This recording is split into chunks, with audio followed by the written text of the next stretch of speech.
According to the flashbacks, Cassian Andor was essentially kidnapped as a child.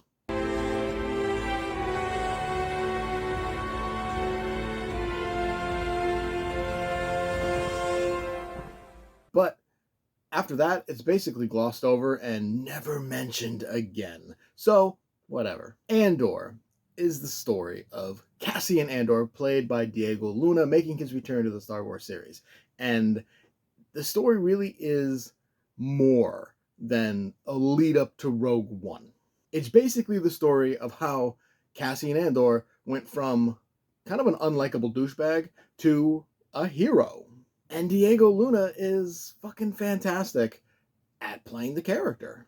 But a lot happened in this series. 12 episodes. So far, it is the longest of the Star Wars TV shows in terms of episode count. We get everything from the story of Andor, whether he's doing some kind of heist, or he's escaping a prison, or he's saving a friend. You know, he does a little bit of everything. But we also get side stories featuring Mon Mothma, making her return to the series, Genevieve O'Reilly playing the character once again. And also, this really is the start of the rebellion, which, a little slow moving at first, but once it gets going, it gets going.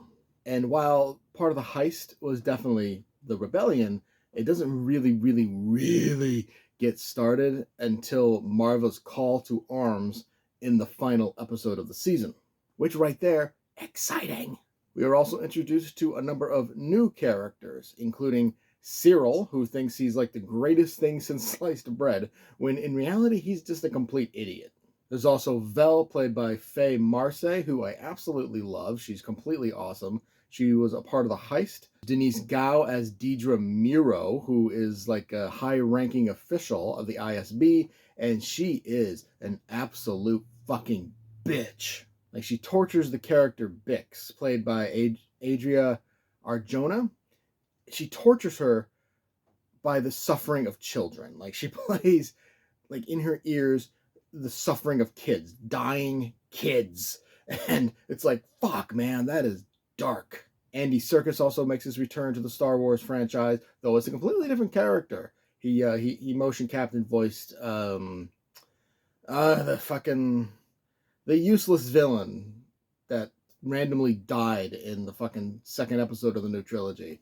I can't remember his name. That's how fucking useless he ended up being. But anyway, Serkis returns, and in the episodes that he's in, he absolutely 100% steals the fucking show. And even though there's a good chance he's probably dead, you know, it's not confirmed, we don't really know, but there's a good chance he's dead. I really hope he returns in season 2.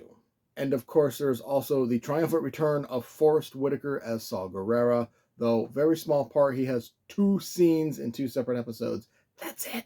Show also features a lot of great scenes, including the banging of the chimes, the banging of the anvil, the heist itself, the prison break, like all of it exciting. But there's also heartbreaking moments like B2EMO.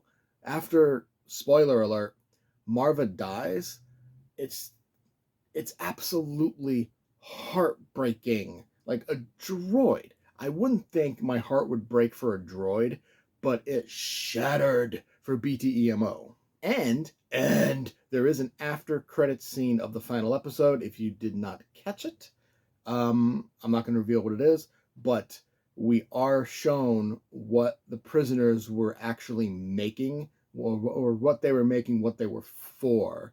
And like the second it like showed up and you saw the droids like installing them, it's like, oh, I know what this is. But still the reveal of what it is still very exciting. At the end of the day, Andor does start off slow. It does. And the first 2 episodes in, I was like, I don't know if I'm gonna like this. You know, because I love Rogue One, so I was very intrigued to see a prequel to Rogue One. But as the show began, it kind of seemed like it might be on the same level as the sequel trilogy, which, I mean, upon first watch, loved it, but upon second watch and thinking about them more, But as the series goes on, it proves to be an exciting show about politics. So the politics part ain't that exciting, but I mean, the Mon Mothma stuff is pretty cool. And espionage. Diego Luna is great. Stellan Skarsgård, who I didn't mention his character, he's a rebel and also an antique dealer. He's great.